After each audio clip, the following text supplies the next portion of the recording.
राम जी की उपासना में तो कोई निषेध है नहीं। जानकी जी जब राम जी का वर्ण करने जा रही तो जगदम्बा की तो उपासना करती और वो आशीर्वाद देती, मन जाए ही राज्यो मिले सोबर सहज सुंदर सावरो।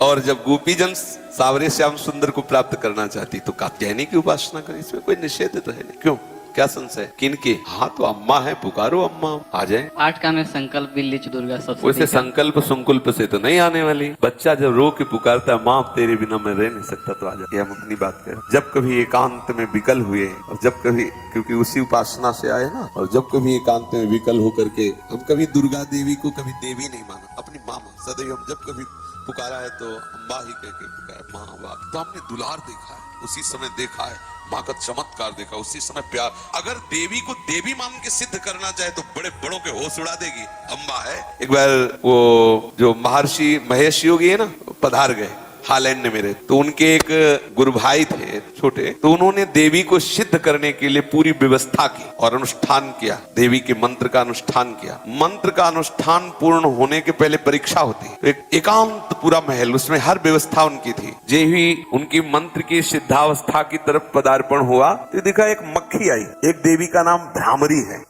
ऐसे तो एकदम दृष्टि बदली। जो मक्खी की तरफ दृष्टि गई तो देखा एक नव किशोरी सुंदरी मुस्कुरा रही, बस विचलित हो गया, अंदर वो भाव नहीं रह गया, माँ का पागल हो गया, दिमाग खिल गया। देवी को कोई सिद्ध करना चाहे, जैसे हनुमान जी आप सियाराम की भक्ति जाओ, वो आपके बिल्कुल प्यार।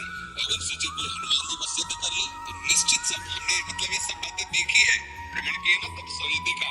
आप सियाराम का प्रेम चाहो तो हनुमान जी तुम्हारे बिल्कुल दाहिने खड़े, और अगर हनुमान जी को सिद्ध करना चाहो तो तुम्हारे होश उड़ जाएंगे, नाना याद आ जाएंगे, पक्का बात है।